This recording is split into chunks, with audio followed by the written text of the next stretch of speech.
Navigating the Technology Landscape for Sustainable Procurement. My guest is Miguel Cossio. He is Senior Director Analyst with Gartner. Hello, Miguel. Hello, how are you? Good, thank you for being with me. So what is driving the need right now for this whole idea of sustainable procurement? And for that matter, what the heck is sustainable procurement? That's a very good question. So sustainable procurement is really about how is procurement as a function embedding sustainability goals of the enterprise into how we execute business with our suppliers, right? So most companies typically start with creating their sustainability strategies, which can include environmental, social, and governance topics. Mm-hmm. And they start within their own four walls, but then they start wondering, how are my suppliers performing against those requirements, right? So that's the concept of sustainable procurement. And the word sustainable, as you say, does embrace the full range of environmental, Absolutely. Social, governance, ESG, the whole thing. Exactly. It's not just greenhouse gases, and that's worth clarifying up front. Absolutely. Yeah, and of course the big challenge is the multiple tiers of a supply chain where it gets harder and harder the farther up you go to even know what your suppliers are doing, let alone who your suppliers are. Yes, absolutely. Right. Okay, so obviously technology is a possible solution here. Correct. What are some of the benefits and what we should be thinking about in terms of technology to achieve this goal? So the first thing is, from a technology perspective, yes, I think it's an imperative to use technology tools because it simplifies the data collection process. It helps you go from not knowing how your suppliers are performing to actually knowing how they perform, and so that you can start taking action, right? So that's the first thing. The second thing is, it really helps you scale your efforts. You can do so many things on email and Excel spreadsheets, right? So technology helps you drive your strategy forward and also simplifies the work for suppliers who are now submitting information into you. Mm-hmm.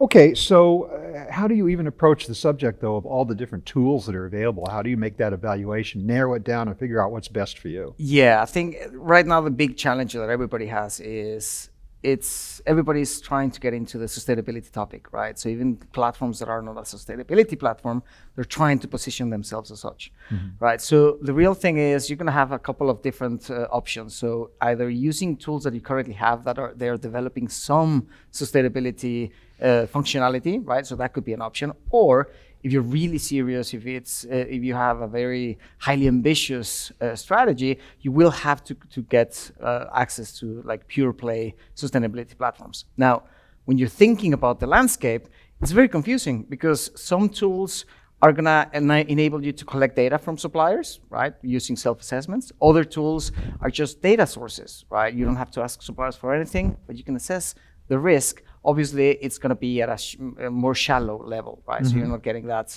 confirmation. There's a lot of different capabilities in the market, and to me, the way companies need to start thinking about this is first define what are the topics that you're trying to go deep, right? Is it greenhouse gases? Great. How deep do you want to go? Are you just doing the minimum?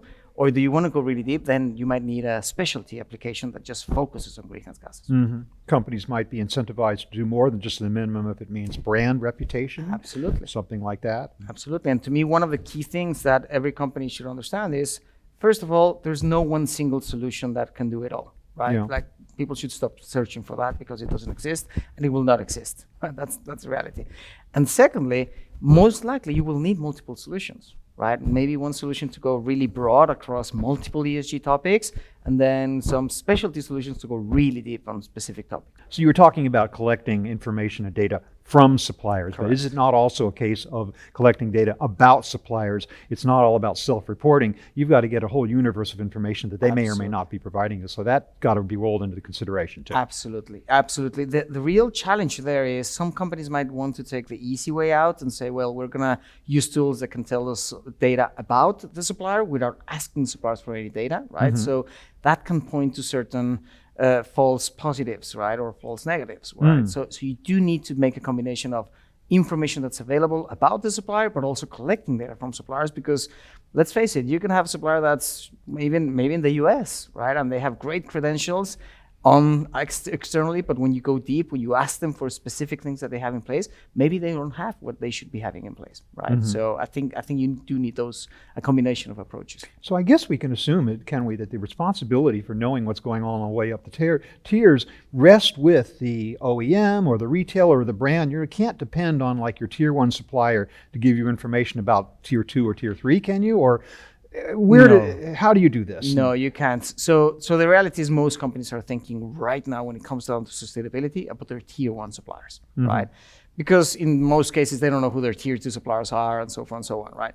When it comes down to specifically sustainability and you're collecting data from suppliers, it's not good enough just to know what is the likelihood that you have a supplier in a certain region. You need to know who those suppliers are, right? Right. I am seeing a lot of companies developing some of these capabilities in terms of going multi-tier because let's face it, I mean, it's not just about your tier one suppliers. But to your point, I mean, yeah, you shouldn't be relying on tier ones telling you what they know about their tier twos. You need to know that from the tier twos. Even though the expectation is you have to go all the way back to the farm, to the mine, to the original source of the raw materials. I mean, that's... It depends. It depends whose expectations, right? So there are certain legislations that are asking you that. Others are just asking about direct tier one suppliers, right? So in an ideal world, yes, everybody should be connected in the chain and we should be knowing all the way to the farm, to the mines, like where our products coming and how our suppliers behaving. Yeah. But that's not something that I'm seeing yet as mainstream. We're having a conversation about technology, but I would imagine that technology alone is not the solution. Humans still have to be part of this equation. Absolutely. So Absolutely. be able to monitor the suppliers, work the technology, and be there to make ultimate decisions. Yes, technology is just going to enable you to identify ways to take action faster, but the action has to come from the human. Yeah. So do you sense out there a real awareness on the part of companies of the need for this type of visibility? Are they really making progress toward it, or are they kind of hanging back saying, we don't know what to do, we don't know what technology, we're going to wait till the regulations force us? What's going on with regard to that? It's a combination of all of them. We do have data that says that 99% of companies are looking to use some of these self-assessment tools in the next couple of years, right? 50-something, they're already using them, and the rest are planning to deploy this, right? So I believe that yes, ideally companies would like to have some standard way of or requirements from legislations, but the reality is it's not happening. So some companies are taking leadership there and saying, we're just going to go ahead and execute this. So what's coming down the pike? What's the technology going to look like in a few years from now? Is there room for it getting even better, and what form might that take? I think there's a lot of room to getting better, right? So one of the biggest things, and regardless of what types of technologies we're using within sustainability for procurement, right? So it could be for greenhouse gases, it could be multi-topic or multi-issue. The biggest thing is about understanding the impact on the supplier experience. I mean, suppliers are being bombarded by dozens of hundreds of different customers with different requests for information. Most of them are using Excel spreadsheets. Others are using very different tools, right? So the focus on adding value to the suppliers and how suppliers can actually use this, not just to report, but also to take action and make improvements, that is a big trend that we are starting to see, and we expect that to accelerate. Great. Miguel, I want to thank you so much for helping me to understand, first of all, what is sustainable procurement, what technology can be brought to bear in order to address it, and the role of human beings in the process as well. Thank you very much for being with me. My pleasure.